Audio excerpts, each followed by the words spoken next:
and they start doing really well, what we may do is cut down the dose and see if they're feeling better and if they're able to sustain feeling good. And some people can go many months without taking an enzyme once they're feeling better. Some people can only go about a month, and some people can't go a meal without taking an enzyme. It depends on their level of stress, their digestive capability. You know, there's just no one size fits all for everybody, unfortunately. Yeah. So you mentioned like taking enzymes at each meal? Correct.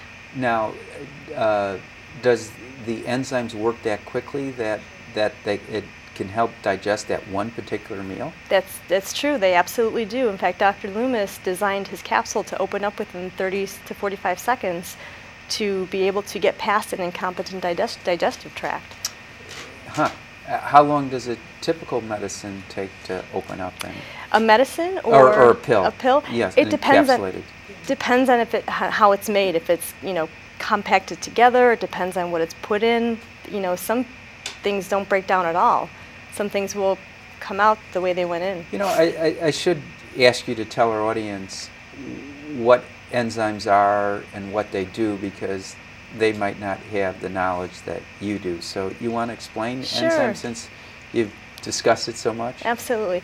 Well, there's I'll start with the 3 different kinds of enzymes. There's digestive enzymes found in your digestive tract. There's food enzymes found in raw food, and there's also enzymes that are metabolic that run all your processes of your body. So there's 3 different types of enzymes, and then the digestive enzymes and the food enzymes is what we're speaking about today.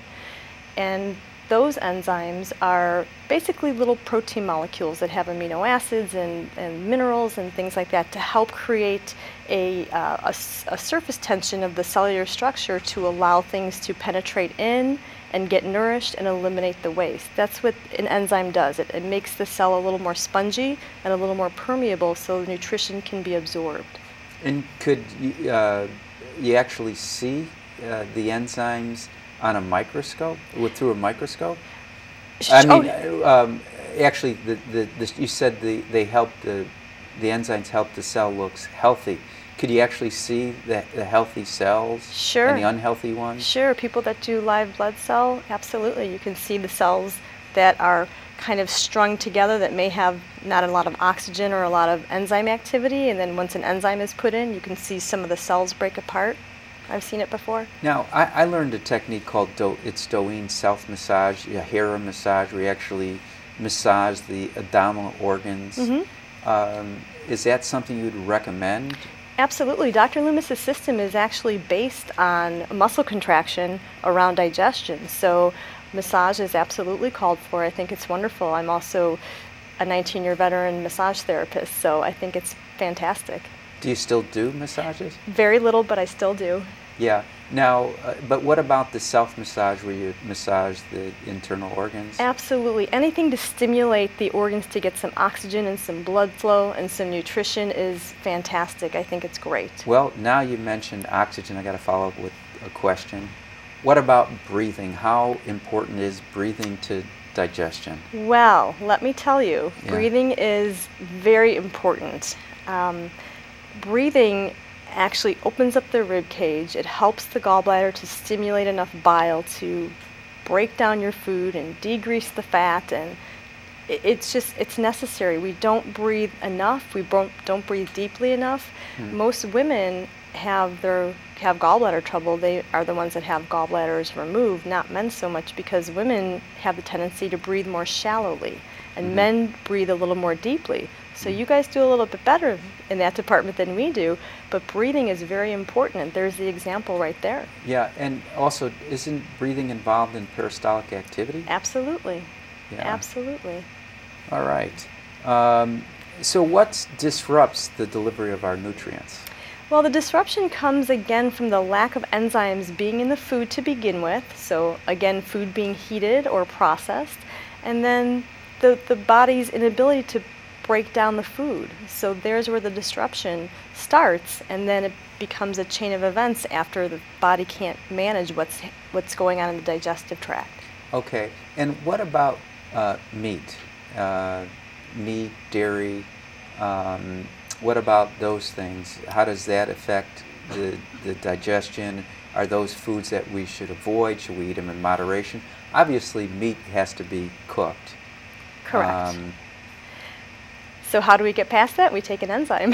Okay. I think that there's no one size fits all for a diet for everybody. I know some people feel better if they have just more leaner proteins and less fattier meat and more vegetables and fruits and whole grains and nuts, which is the way we should be eating anyway for the most part.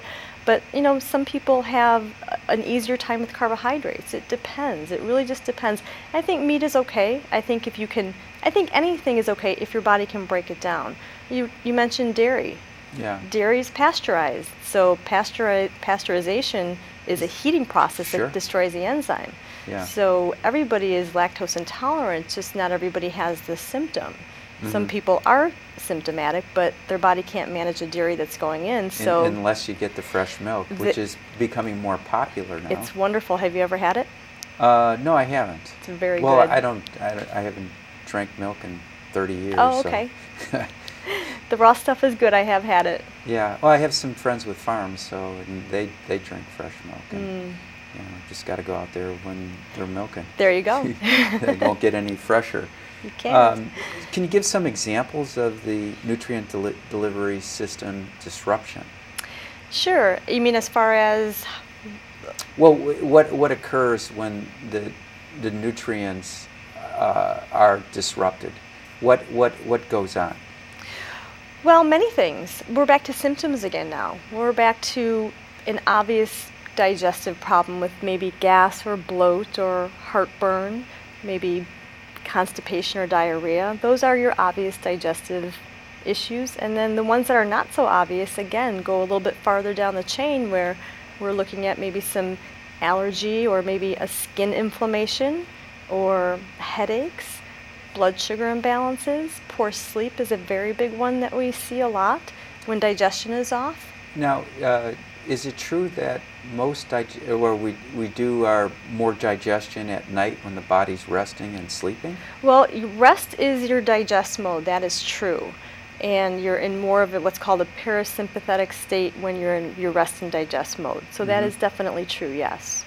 Well, and the parasympathetic nervous system is not just we're not supposed to wake up in the morning, go until we collapse at night. We're actually supposed to take rest during the day. It's called the basic rest activity cycle.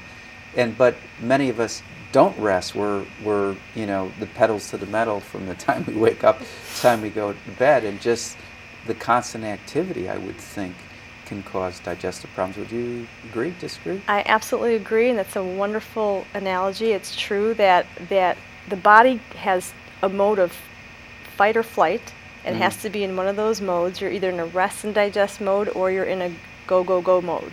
So there has to be the balance between where are you. So, you know, taking time to chew your food is very important. A lot of people are in that more sympathetic cascade where they're just having to be at their next meeting or do what they have to do.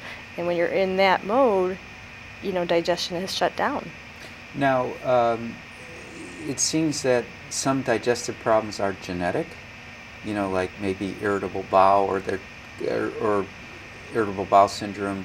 It seems like Jewish people might have that more. Can you talk a little bit about that? Well, sure. It's all the bagels and cream cheese we eat. Let's not forget the lox. There you go.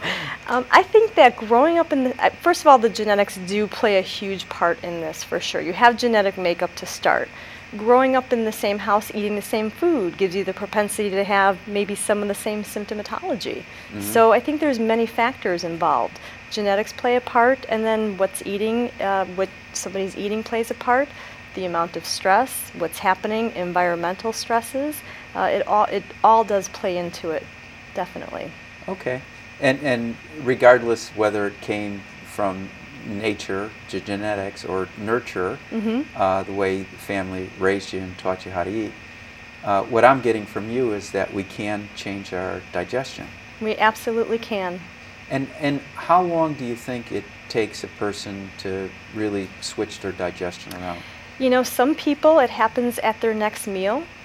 Some people it could take a few days. Some people it takes a few months. It depends on a few things. You know, one, how old is a person?